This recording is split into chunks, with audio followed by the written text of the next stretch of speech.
Warmly welcoming you to How Does She Do It, the podcast, with me, your host, Jo Ferroni. Join me on my journey as I explore finding a gentle balance in both business and life, because being kind to ourselves is our superpower. Today's conversation is with Caroline Stafford, founder and creator of the Kitsch Hen. The powerful mission of her beautiful business is to spread kindness and brighten people's days with hand-stamped biscuits. As with so many of the women I interview, Caroline didn't ever plan to launch a business in biscuits. Rather, it evolved directly from her heart when, despite going through a horribly tough time in her own life, she thoughtfully crafted hand-stamped biscuits with messages of love and hope and encouragement for those she knew who were also facing struggles. Of course, these biscuits were gratefully received, and Caroline realised that if she loved sending them to friends and family in their moments of need, then surely she couldn't be the only one. And so her business journey began. Caroline speaks with grace and vulnerability as she shares the tough times she faced during a 10-year-long IVF journey. She shares how the business was one of the things that kept her afloat. The Kitsch Hen is something Caroline has nurtured and loved, and it gives her a true sense of purpose and meaning.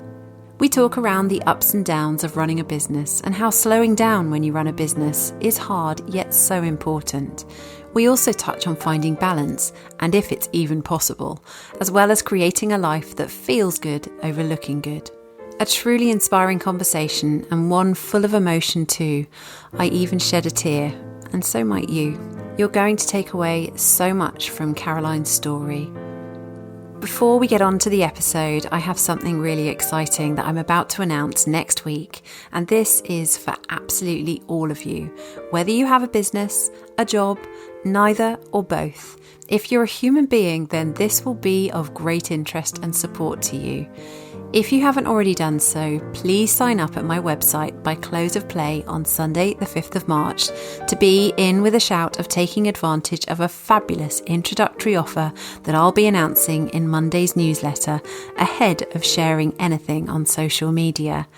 Simply head to my website howdoesshedoit.life and click sign up, or head to my show notes for a direct link. Today's podcast episode is sponsored by Urban Size. Urban Size furniture is specifically designed to help maximise space in smaller homes to make the most of those precious square feet. The idea was born following a fruitless search for stylish furniture for founder Sally's tiny Greenwich flat. Each piece is designed by Sally to have a smaller footprint than standard furniture, and many are wall-hung to promote a sense of lightness and free up floor space too. Urban Size furniture has a distinctly Scandinavian feel with light oak and minimalistic design to give a clean and streamlined look, and sustainability and quality craftsmanship are key brand values, with all oak sourced from well-managed European forests and each piece handmade by experienced woodworkers. Urban Size furniture is available through their website, urbansize.co.uk, and you can browse their pieces styled in other people's homes on Instagram at urbansize_home. To learn a little bit more about Sally and the story behind Urban Size, do listen to episode 39, Determination with Style, which was my interview with Sally just a few weeks ago now. Enjoy the show. Caroline, welcome to the podcast. Thank you so much for taking time with me this afternoon. It's lovely to see you. Thank you, Jo. I'm so looking forward to having this hour or so to chat with you. It's going to be the highlight of my week, I think. Oh, absolutely. Well, mine too. It's always such a joy. And as we spoke about before I hit record, the lovely thing about these conversations, especially for me, is that I don't know exactly what we're going to be talking about. You know, I always have a rough guide of the way that I want to kind of take our conversation. But of course, being human beings, complex human beings, we never know which direction it might meander in. And that for me is just super duper special. So I'm looking forward to bringing you to my listeners today. Yeah, thank you. I think that's the beauty of conversation and connection, isn't it? It can kind of weave its own path. It's going to be great. Fabulous. Well, to begin with, of course, we need to learn a little bit about you and your family and, yeah, what your business looks like and what it's called. So do just tell us a little bit about you. Sure. So I'm Caroline. I live in Rutland with my husband, Gareth, who's a dairy farmer. So we moved down here about coming up to 8 years ago now. And I love it. We live about a 2 or 3 minute walk from Rutland Water, which is a beautiful reservoir. And Rutland is the smallest county in the UK when the tide is out on the Isle of Wight. I think that's right. Oh, wow. The tide's in the Isle of Wight smaller. And we live here I live with Gareth, my husband, who's a farmer, and our 2 border collies, Meg and Flo. Oh, I love that. God, Yeah. It sounds absolutely idyllic. I should imagine it's very hard work being a dairy farmer and that the lifestyle that must come with it. But it really sounds beautiful up there. I'm going to look it up to see exactly where you are later. Yeah, do. It's a really lovely, it's a little bit like the Cotswolds, but a little bit undiscovered. So we don't have the kind of tourist level that the Cotswolds has. It's lovely. And just down the road in Oakham is where the business is based. So I run my business, the Kitsch Hen, which is a bakery business. So we bake biscuits, which we hand stamp messages of love and encouragement and hope onto.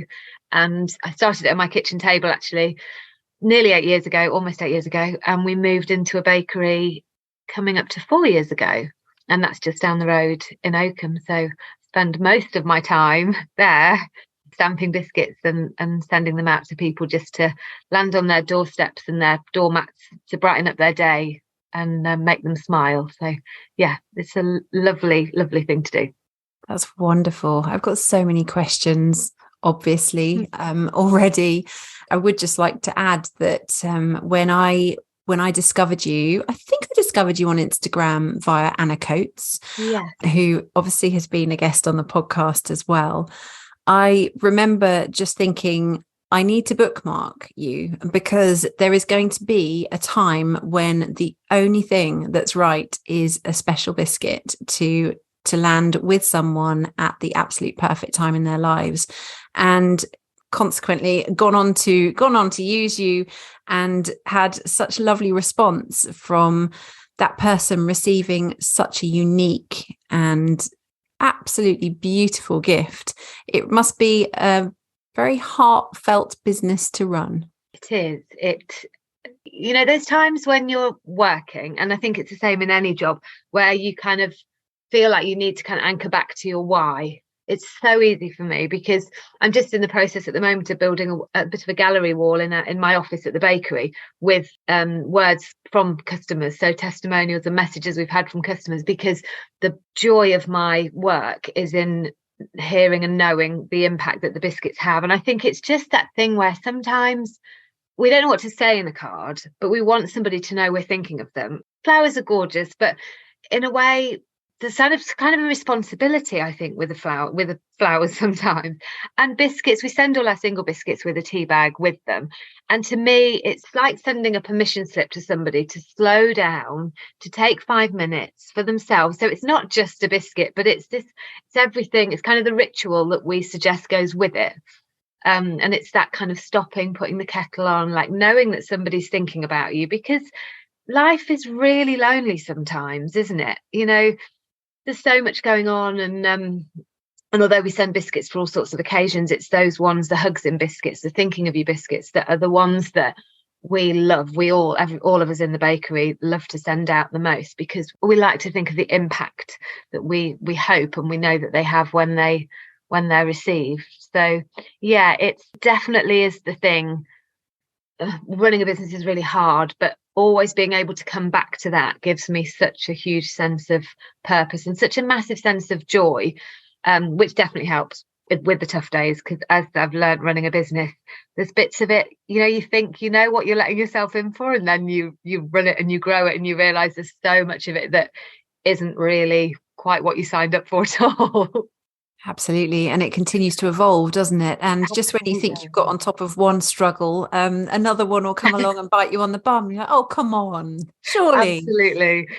I love the way that you described that, almost like a permission slip. It's something I've been writing about, that idea of needing sorry, not needing, none of us should feel we need a permission slip.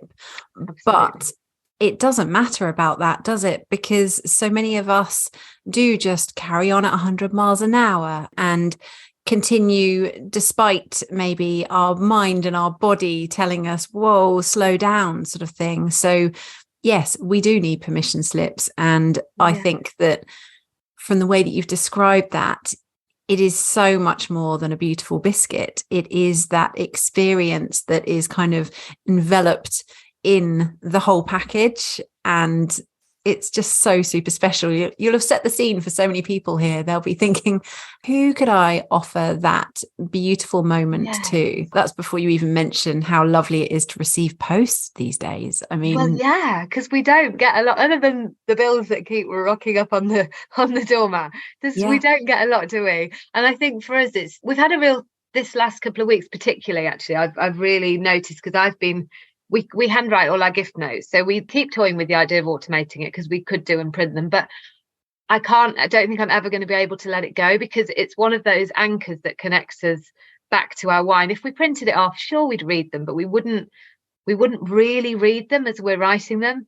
And this week we've had so many, so we do a single biscuit, which is just a hug in a biscuit, and we've had so many gift notes this week that start with, I really wish I was there to hug you in person, but I'm not. And so this is the best that I can do given the circumstances. And that's what I love about them. It's that enabling people to feel connected with each other and send somebody that real sense of love and thought and kindness. And sometimes it might just be that, we've come off the phone to a friend who doesn't live locally, and they've had a hard week, or something's gone wrong, or we just get that sense that they're not quite themselves. And I love the thought that people can hop onto the website and order something that just 3 or 4 days, it's just there, that little kind of encouragement to keep going, and that you're not doing it on your own. And yeah, it is a lot more than a biscuit. We believe it's a lot more than a biscuit. Oh, you've made me cry. Jo. It's so powerful. So powerful. Sorry. I should be stronger than this, but actually I'm not. I'm an emotional being. Yeah, I'm an emotional human being. And I think the listeners of my podcast know that I'm, absolutely that. I just think it's really precious. And when you say, obviously it is more than just a biscuit, the thing is, even if it was just a biscuit, the way that you make these biscuits and the way that they're designed and packaged and what have you, that is such a massive gift in itself. So to think that there's all that extra icing on the cake, if you like, it's just really precious. And of course, my mind is ticking, right? Who could I be sending, who could I be sending that experience to right now? So you might see my name popping up very shortly on your order. Thank you. I'll keep an eye out. The idea that you are so in touch with your why, and you are so connected with your recipients and also the people that bought the gifts as well, I think is incredibly powerful in this modern age of fast, typed, disconnected. I know we're all connected on social media and what have you, but I do feel, as you said, that it can be lonely. Life, whether you're a business owner or not, just full stop. It can be a little bit isolated these days. And the fact that you still handwrite those messages, I'm so glad you said you'll never stop them, because I just can't think of anything more precious than, handwriting for someone to receive, as well as for you to really never lose sight of how powerful those messages are, because like you say, you continue to see them, you continue to read what people are sharing with their loved ones. And I think because it's so personal, even though you can have gift notes printed that almost look like handwriting, to us it's just not the same. With everything about what we do is so personal, and so it feels like a really important part of the business to keep hold of. And it's quite time consuming. It requires somebody with good handwriting. And actually all of us, in the bakery who do the gift note writing, we're often talking about, there's notes that make us laugh, there's notes that make us cry, there's notes that sometimes we think, we need to put that on a biscuit. We get a lot out of it, as well as, knowing that it has that extra impact for whoever's buying and sending the biscuit, but whoever's receiving the biscuit as well. So it kind of is one of those things that we all benefit from keeping hold of that level of personal touch in it, I think. Yeah, there's such a depth to the processes actually of the business. It all sounds utterly delightful, although of course I know that it's not easy to run this business, but we'll obviously come on to that a bit later anyway. I would love to ask you how the business evolved. So you say you've been going for 8 years now.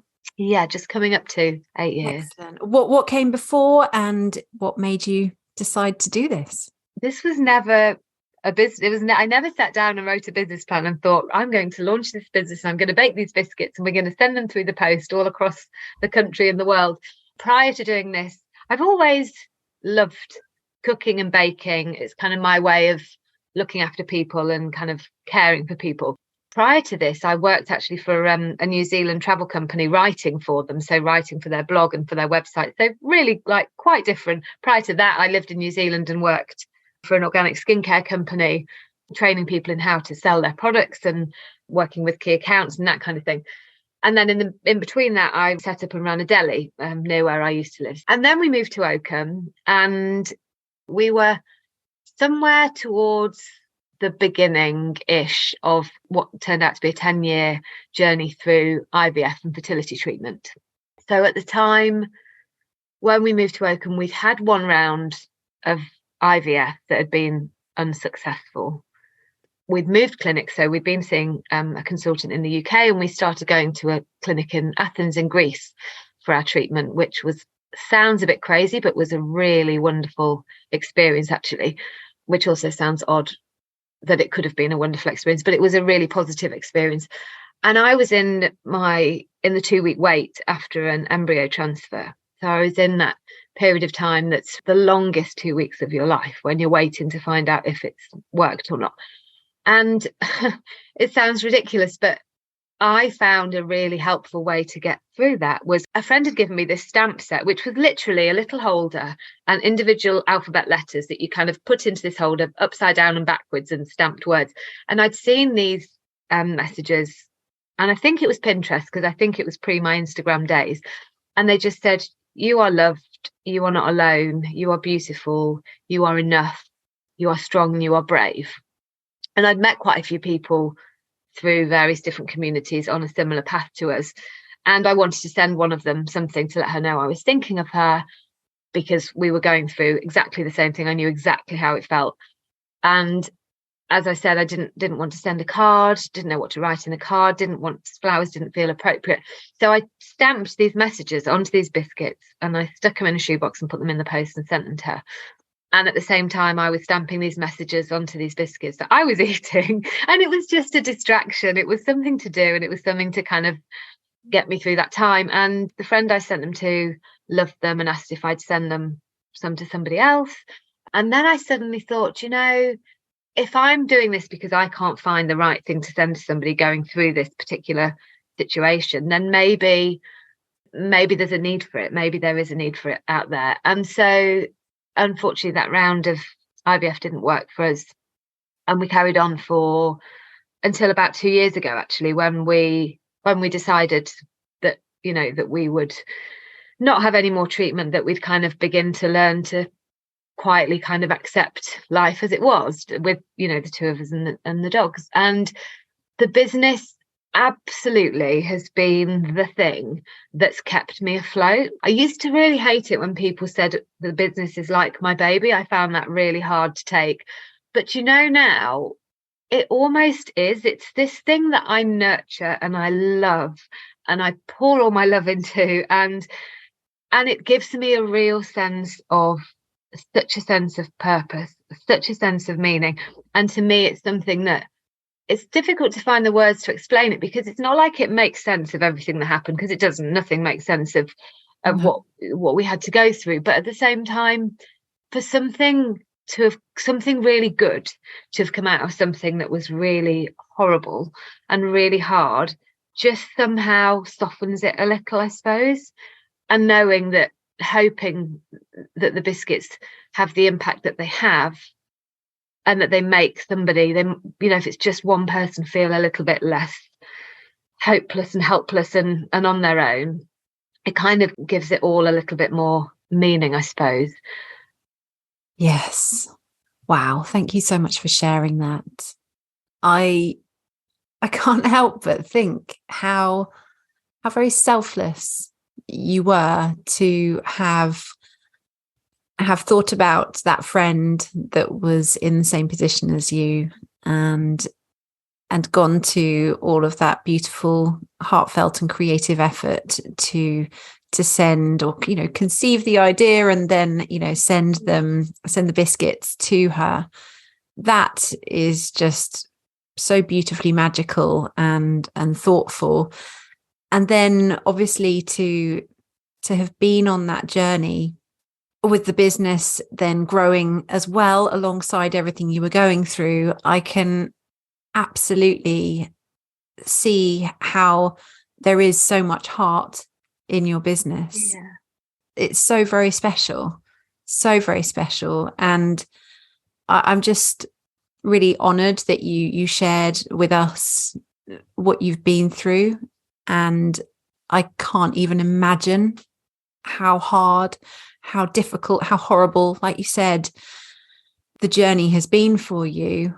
But I just can't get my head around how many lives you are touching through the business and through every single order that gets sent out from this heartfelt business. The ripple effect must be bigger than you can even imagine. That makes me feel really emotional.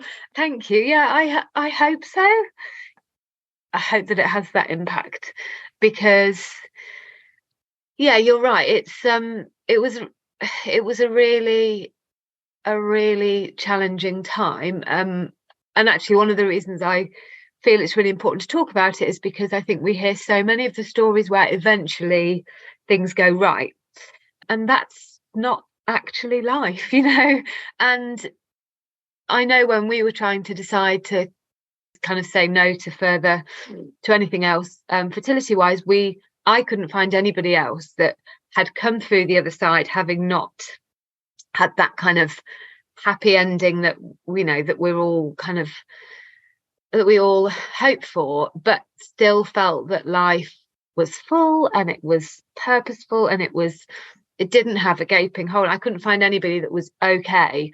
And so, it takes time. It's taken a lot of time. But for me, the reason I think it's really important to talk about it is because I do believe it's possible to have that. And it doesn't have to be, you don't have to build a business and have an impact that way. But I just think it's so possible for us all to come through something that we think is going to break us, and for it instead to make us, I suppose, as a person. And I think it's it's a really important part of our story, I think. And I know, we've talked a little bit before we started recording about that idea of hope and keeping going, and it's a big part of it. But for me personally, absolutely hoping that what I do makes somebody happy or makes somebody feel better is such a big part of my own kind of healing through it all, I think. Yeah, very much so. And I think what you said just back then about how not everyone's fertility journey ends with the perfect end result. Yet you so rightly put it that we often hear about, the long journey that someone's been on and then it works. That's where we definitely need more people talking about times that it doesn't, because that's going to resonate with so many people out there who are silently in a similar position. I just think talking about our stories and our journeys, however tough, has got to keep on going, really has got to keep on going. Yeah, I agree. And it's that thing of talking about our failures, isn't it? Admitting our failures, because they're not, it's that funny old word failure, isn't it?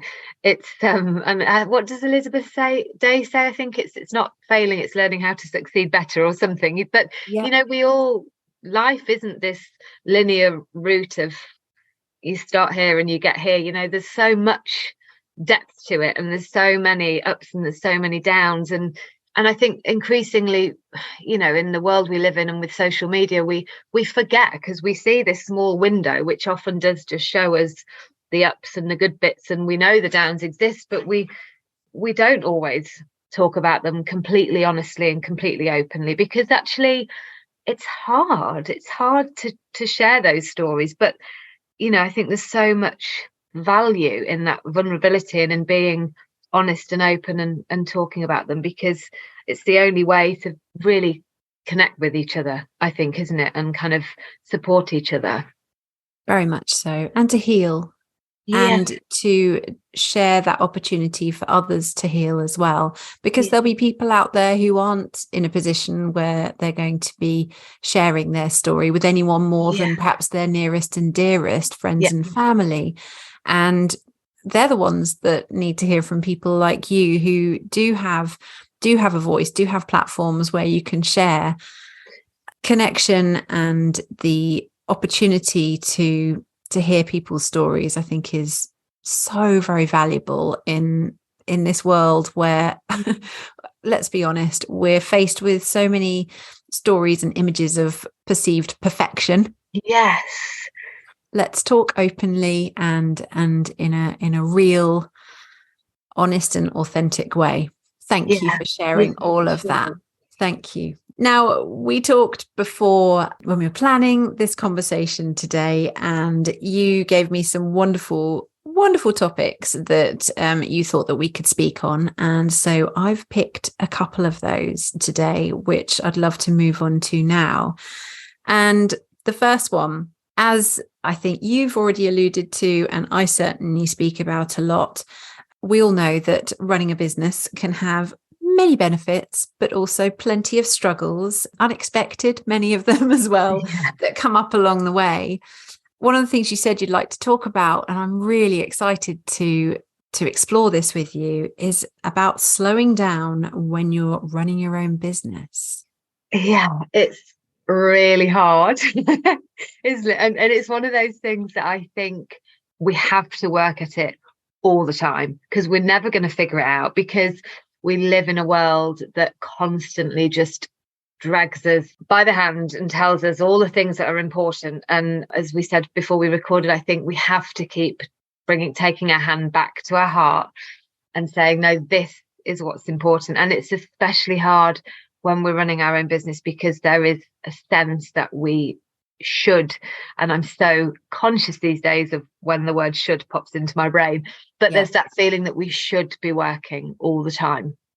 But also within that, I think now we're also hearing this narrative that we should be seeking this balance, we should be finding this balance, we should find this equilibrium, and everything should flow and it should all feel joyful. And our work, I think since COVID particularly, there's this narrative that, we should only work for joy and it should all bring us, happiness all the time. And I love that, but also I don't think that's real, and I don't think that's true, because it's hard. I've been thinking a lot about the whole concept of balance recently, because I think I spent a long time trying to find balance in my days. And then I've recently realized that I don't think it exists, or it does, but it's so fleeting. And we have it for an hour and we suddenly think, oh, this is it, I'm in flow, this is good. Or maybe a day. And actually, I read something recently that really made me think about the whole notion that actually perhaps we have to just accept that there are periods in life generally, but particularly I think in our work lives, where it's just full. It's really full and we can't do anything about it, because we have got deadlines, we've got projects on the go, we've perhaps taken more on than would be best for us to do. And rather than kind of fighting against that and berating ourselves and giving ourselves a hard time, maybe it's more about just noticing when that's happened or happening, and building in a period of time to stop and rest on the other side of it. And maybe actually sometimes we can't build that period of rest in, but we can, if we're aware of it, we can find those little moments in the day where we can just stop and connect with our breath and kind of just recalibrate ourselves a little bit. And I think that's been really useful for me, because I've spent a long time, I think, being a bit hard on myself for not being able to find the balance. And actually, I think slowing down it's such an awareness thing, isn't it? In my head, I've got this image of myself kind of just gracefully floating through my life and through my days. But running a business, having a life, having responsibilities and stuff going on, and being a friend and a partner and everything else, life can't look like that. And I think it would help us to stop giving ourselves a hard time about it, but instead just accept that we're working through the busy times, but we're really focusing on restoring ourselves with quieter times, so that when those busy times come, as they inevitably do, we've got the resources and we've got the energy and the kind of the strength, I suppose, to work our way through them. Very much so. Yeah. When you were talking just then, I don't know if this quite makes sense, but I just imagined, weather patterns, how I went to my little coffee shop job this morning and I got there a little bit early, and I was just sat in the car, and all the spring flowers, crocuses and daffodils and what have you, were just in front of me in a flower bed. And I was eating my breakfast. This is a little bit of a strange aside, but I'm just going to share it anyway. I was just eating my breakfast, my little pot of porridge, and I think I was in my own head at the time. I knew I had a busy morning ahead of me. I knew I was coming to interview you this afternoon. And there I was eating quite mindfully, quite gently, but I suddenly glanced and almost saw the flowers for the first time, even though I see them every time I'm there, over the last few weeks anyway. And I noticed that they were being pushed by quite a strong wind. And I thought, oh my goodness, the last couple of times I've seen them, it's just been a very still day. So they've just been they're very elegant. They're just stood up, being very proud, spring flowers. And this is a long way of me saying that we do go through these turbulent times in our life, don't we? And I guess sometimes, however much we'd love to just go, no, not today, actually, I'm going back to bed, or I'm just going to completely think that this isn't happening. We do almost have to batten down the hatches. But when you talked about awareness, I think that there's just something so massive and expansive in being aware, being conscious in our lives, because at the very least, to recognize that we're in this tough time is going to benefit us, isn't it? If then we can also try and think forward to when a time might be possible for us to take a few hours off or take a bath before bed, just to give us those little pockets of respite to hopefully build up just a tiny bit of energy, to keep us going into that next, whatever the next struggle is. Because we know, although when you're in it at the time, it doesn't feel like it, we know that the pattern is going to change. And that's where I used weather as an example. Yes. It made perfect sense.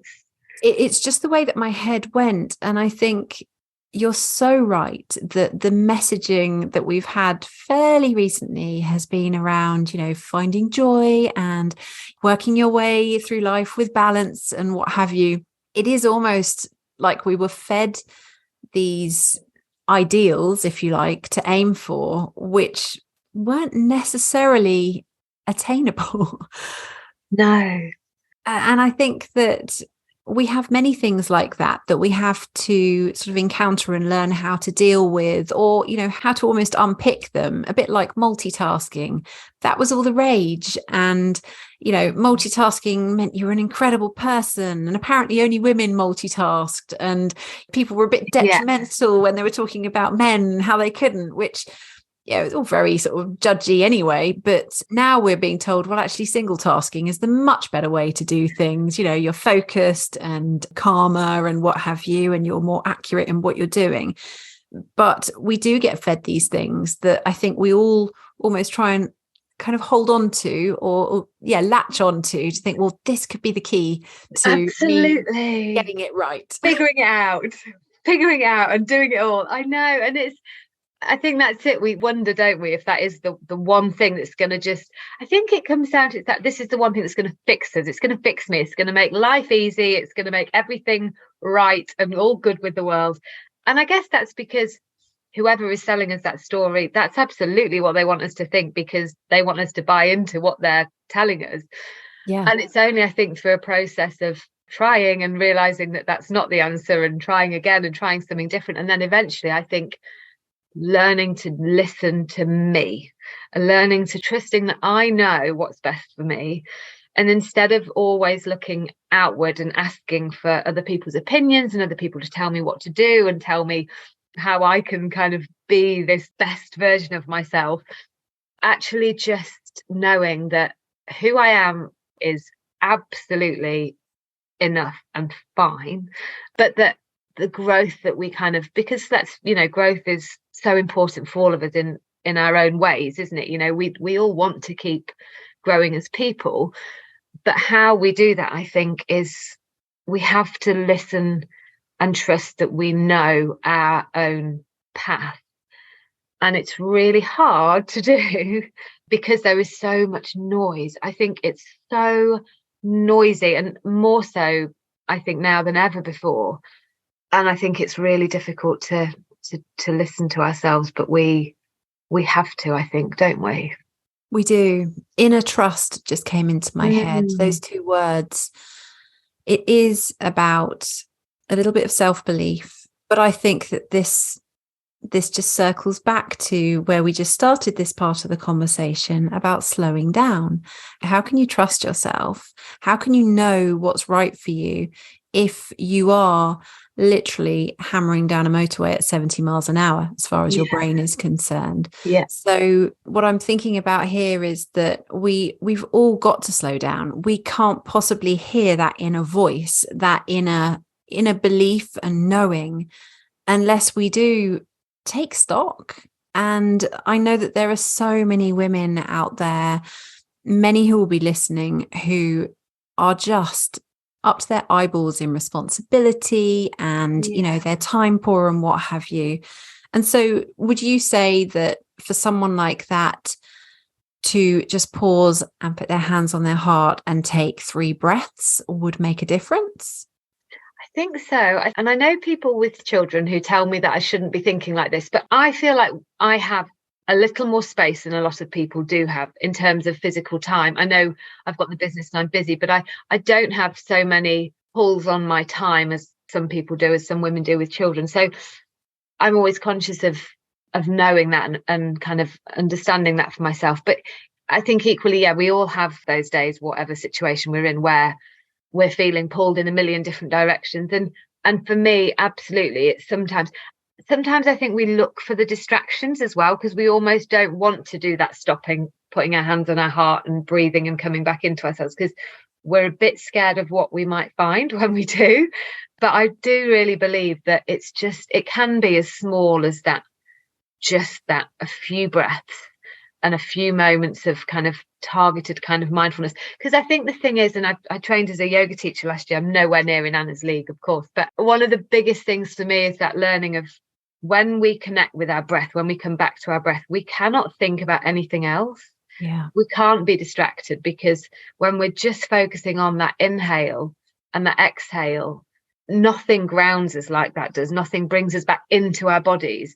And I think we spend so long out of our bodies, and we're in the future, we're in the past, we're thinking of what's coming, we're thinking of what we're berating ourselves for what's been. And there's something to our left and something to our right. And that anchoring back in right now, like you said, you notice those flowers. And I know we talk about this in mindfulness a lot, but I do really believe that just stopping and just forcing ourselves to just really think about what's going on right now around us, what our clothes feel like on our bodies, what it feels like for our feet to be connecting on the floor, what it feels like for our breath to be coming in and out of our bodies, is a really effective way to bring ourselves back into ourselves, isn't it? So the other topic we were going to talk about was about creating a life that feels good over looking good. What do you mean by this? So I think we spend a lot of time, or we're sort of encouraged to spend a lot of time thinking of the outward projection of how life looks. And I guess that feeling of, and we talk about this, I think everybody talks about this a lot more now, I'll be happy when I have this thing, when I figured this out, when I've done this, when I've got this, when I've achieved this. And actually, it's like we were talking earlier about that trust and that self-trust. And and noticing how we feel at any given time is so much more important, I think, than how something looks. And that kind of inner sort of sense of really understanding how we feel is so important. But I think it's another thing that we really have to work at, because we are definitely living in a very kind of consumerist capitalist world where we think life and we have to look a certain way. But if it doesn't feel right, it doesn't matter what it looks like, does it? It really doesn't. And I think the word perception always comes up for me when I talk around this kind of topic, because not only do we need to think about ourselves and how we're feeling, but I also think before we get to that point, we need to take a moment to acknowledge how looking outward to other people makes us feel, because I certainly see it in my business and in the conversations I have with my networking events as well. Whether we mean to or not, we're all very good at perceiving that that person with the wonderful business has got it all together. They're happy, they're successful, all these things that we almost put on them, and they're very positive things that we're putting on them. But actually, we don't know behind the scenes. We don't know what they've been through, where they've come from, and actually how things feel for them. We're just going by what we're observing as someone on the outside. And so, I guess the thing I wanted to just kind of add really was, we're so good at looking up and out to everyone else. And at the same time, and I recognize this in myself as well as I do in clients and networking guests as well, in, I guess, the complete opposite we do for ourselves. We look up to everyone else, and then all we seem to notice about ourselves is that achievement we didn't quite make, or the to-do list, which is still elongated rather than reducing. And we can be a little bit, I don't know what the word is, we're just not very fair with our observations actually of things. Yeah, completely agree. It's that saying, isn't it, of like, we compare our behind the scenes with everybody else's highlight reel. And it's so true. Comparison, and again, I'm going to be completely honest and say it's something that I fall foul of as much as everybody else. And it's another thing that's an absolute constant work in progress of mine, because I'm aware that it's really a really easy thing to do, but we're never comparing, like you say, we're never comparing equally. That's made me think of talking about that poem Desiderata before we hit record, and there's a line in that, and I just was trying to remember it. It's about kind of not comparing up and not comparing down, because either way you lose. Because if you look up, you're always feeling like you're falling short, but if you look down, you run that risk of kind of superiority and thinking you're better than somebody. And we're all doing our own thing, and that's what I mean. I think about that sort of how life feels, is it's so personal to us. We can look at somebody else's presence, either who they are, who they seem to be in our sort of direct life, or who they seem to be that we, looking at them online. And it's really detrimental to our health and to our well-being, because we will always be focusing on those parts of ourselves that we don't find so easy to love, and we'll be comparing those to the parts of everybody else we see that seems to kind of, like you say, have it all figured out and be, and it's a difficult one to balance, because I find it incredibly difficult running a business that relies on a good amount of online presence, because I find it hard to find that balance myself in how I portray myself within my business in the out there world, because we want to give people an honest insight, but equally we also don't want to be someone that shows up online a lot in a negative way, and it's finding that balance of, it's authenticity, isn't it? It's finding that balance of being authentic and being honest. And sure, like, that shouldn't mean we can't celebrate when things go well, and we can't kind of give ourselves a pat on the back, which as women, let's face it, we find really hard. And I often think this, with men, they just have, my husband sometimes, he'll have no trouble with telling everybody about something he's done brilliantly well and how good he is at something. And it's never in a boastful way. It's just matter of fact. I'm good at this. I know I am. It's cool. Whereas I will constantly be like, it's all right. I get by. I can sort of do this, but and I think we're not very good at kind of blowing our own trumpets, are we? But finding that balance and that authentic voice is really difficult. But you're so right. It is that looking up and looking down and finding ourselves right where we are in the middle of that and being okay with that, for sure. Let's celebrate ourselves in the middle and know that we don't have to be getting it all right. And we also don't have to answer to anyone or adhere to anyone's expectations. No. We just need to go back to that inner trust and find peace there, I think. Awesome. Gosh, I just feel like we've covered so much today, and I think we probably would both agree that we can go on for far longer if we had the time. But we're going to be well behaved, and I'm going to take us to the last few questions that I like to ask at the end of our podcast. So, thinking about life and business, I would love you to tell us, what is the one toughest thing that you find about working for yourself? Can I have two? If I make them short. So there was one that I'd thought about one, but actually thinking about it now, there's another. For me personally, the two things. One is boundaries. I think it's really, really difficult. And actually, I don't know how this compares to working for somebody else because it's such a long time since I have. But I often have those moments when I just think, imagine a job where I finished that job and then I could not think about it till I went back to it after the weekend or the next day.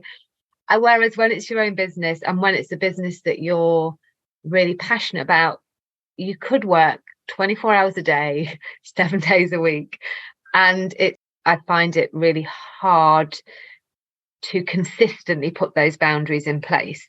I'm definitely getting better at it, but it's something else that's a constant work. And I think we have to be quite strong with ourselves, because when it is our own business, we're the ones that have to put those boundaries in. Nobody's going to tell us, maybe our partners or other people in our lives, but generally it's got to come from us, hasn't it? That's hard, isn't it? And I guess for me, some of the things I found that helped are definitely being really strict with my phone time, because it's easy to sort of convince yourself you're doing work sometimes when you're just kind of getting lost in online stuff, and just making sure that I make that space. So like this week particularly has been a really full week for me work wise, and there would have been a time when I'd have just thought, I've been taken out of the bakery a little bit doing other things, and I'd have thought I need to make that time up, I'll go in at the weekend. But actually, instead of that, I've just cleared the decks this weekend and I'm doing absolutely nothing. And my husband said, can we do this? Should we do this? And I was like, nope, I'm going to just do my thing, and I'm going to just take that time. And I never would have done that previously. It doesn't mean I'm going to sit on the couch watching Netflix all weekend, but I'm going to have space to do the things that I know recharge me. So I'll go to park run on Saturday morning, and I'll kind of make sure I've kind of got space I need to get in the garden a little bit, and just doing the things that I know help me recharge my batteries. Because actually, the thing about resting that has been a hard lesson to learn, but a really insightful one, is when we stop that our creativity is ignited, isn't it? It's when we create that space. And it feels so counterintuitive to do that. But the more I do it, the more it kind of reaffirms for me that actually that's when the ideas come. That's when I get those light bulb moments, or I'm able to go back to work with a real renewed kind of vigor and zest for it, when I've had that space. I just love that you just said space, because that was exactly the word that came up for me when you were talking about your weekend. I wanted to almost say, and I presume you just allow some space for whatever, for a little bit of give. And you've just put it beautifully, the ideas and the creativity that could suddenly ignite. I just found that beautiful. It's hard though, isn't it? Because we think that giving ourselves that space doesn't feel productive, and I think we often feel like we have to be productive all the time, but actually sometimes the most productive we can be is to completely stop and clear our brains a little bit. We didn't, I don't think on the whole we were modeled rest and space and time to just be. And so like you've said along the way throughout this conversation today, these things take work. Absolutely. And it's because it's not something we've ever been taught. Learning it is, we have to go back to basics, and we have to keep learning it and relearning it and doing it when it feels really unnatural and weird and hard and wrong. Well, we've got to unlearn to effectively relearn. So it kind of makes sense why it doesn't come naturally, I think.